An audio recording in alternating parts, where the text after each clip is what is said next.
If you haven't seen this yet, chances are you're probably living under a rock. The now world-famous Grand Rapids LipDub. Okay, it's now gathered we just checked this, 2.6 million hits on YouTube, and the music video Roger Ebert called the greatest ever made. Not bad. The creator Rob Bliss is here today along with the producer Scott Erickson. Congratulations. We got to start with that. Thanks. What else can you say? It's excellent. Yeah. Did you expect this, or did you expect more as it continues to live and breathe on the internet? I think we expected this. Yeah, I mean, we do. I don't think you hoped for it, right? This much. I mean, we hoped for maybe like 1 million within a month, but I didn't expect to get 1 million in 4.5 days. The press has been a little unexpected, and how much and in what short time it's been. Definitely. Speaking of the press, you've been on NBC Nightly News, you've been on ABC World News Tonight. You've got a whole list, and you were talking about even more to come today. Yeah.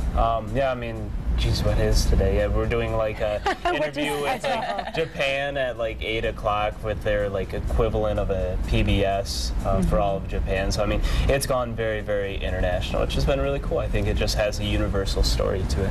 What has been the biggest surprise in this whole thing? I mean, obviously it's opened up in so many different ways and so many outlets and people that have seen it and even reacted differently to it. What has really struck you? I think the media attention is really what popped out to me. I just didn't expect it to just be across the board stories. I've never had any event that really did anything like that, and I was like hopeful that maybe I would get a few, you know, national news stories with it, but I didn't expect like this many. So it's been crazy. It's been a really good time to be a Grand Rapidian. Definitely. And it's been almost that continuous, like I'll pop on Facebook and there's 12 of my friends that say, I just saw myself on this, because they're showing different pieces of the video. For 9 minutes and 40-something seconds, there's definitely a lot of content there.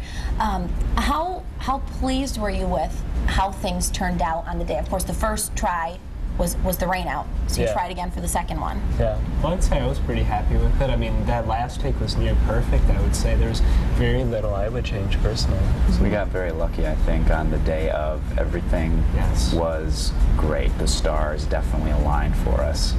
Yeah, the weather was perfect. Really, what was a complicated part about putting this together? Because you're orchestrating this all has to happen in one take, and being that you saw something that most people don't. Most people see the finished product on the internet. What was hard to do and to coordinate? We know what goes into TV. There's so much that you don't see.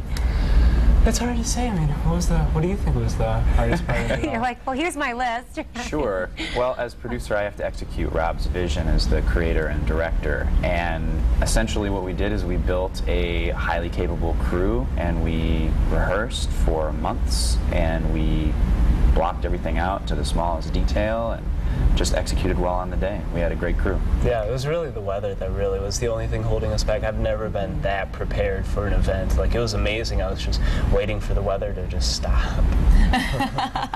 Weather doesn't just stop. We're glad we were able to get you a really nice day. Of course, so many people participated. Thank you for choosing to do that. You know, we do the best that we can.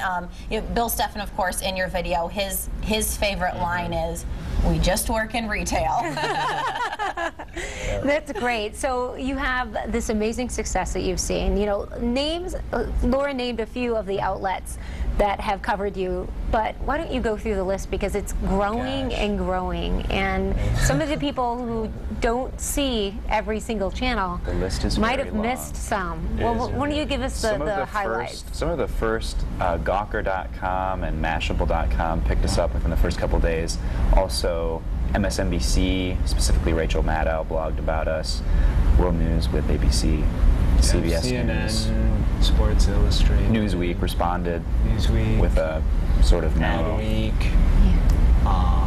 Joy Free Press, of course. BusinessInsider.com. That's great. Now, Newsweek, when they responded, and that's really, you know, you're always thinking of really great big ideas, Rob. And when Newsweek responded the way they did, how did you feel about that? Because I know, in part, this video was addressing something that they had said that wasn't very positive about Grand Rapids. Well, I was glad that they at least responded and addressed it. I thought they backpedaled on that, which was great. I think it was a little bit of a cop-out, let's be honest, but that's fine. I mean, the fact that they even acknowledged it is great, and I'm appreciative that they at least did something with it and didn't just completely try and ignore it. So, and I think, honestly, them doing that really opened up this story to a lot more media attention, but just simply because of the fact that they responded.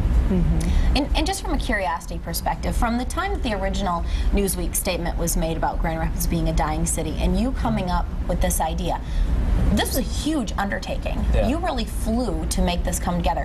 How many hours were you working, and where did you come up with all of these ideas along the road? Well, I mean, creatively, I started in maybe November and worked maybe 20 hours of work a week all the way from that until maybe, I would say, early March, and then it started being almost like 40 hours of work a week really to put this together. But I don't know, when I heard that live version of Don McLean's American Pie, I could just kind of see this whole world within this video. It's so colorful lyrically that I felt that just by listening to it, I could see all these different things that would, you know, play along, like, you know, cheerleaders and the halftime air with Sweet Perfume. And it just all seemed to kind of naturally come together. Oh, that is so cool. Well, we continue to congratulate you, but we do feel a little curious about what could be next. I mean, what could you do that could absolutely top this? Maybe... Oh, geez. I don't know if there's anything this year that'll top this. I mean, at least in attention. There's no way I'm doing anything that'll get this much attention. But, I mean, we want to do more things with music. I'm, of course, a music guy, so may want to do some things with that down the road. Maybe some things with Art Prize, potentially. Still working on a lot of that. But I'm definitely not done for the year, I would say. So something is on the agenda for this summer? I know you have to be secret until certain points. There is stuff I'd like to do in either late July or August, yes. Cool. As long as the answer is you're going to keep going, we'll just go with it. All right. Well, you have to come back and fill us in as soon as you need that. Will. We can help get the word out too. So if people didn't take part in LipDub and they're seeing all the amazing things that you're doing, that they can definitely take part in your next project. So congrats, Rob. Thank you. And Scott. Thank you. Awesome job. Thanks for joining us. Yep, thanks for having us. We'll be right back. This is 8 West.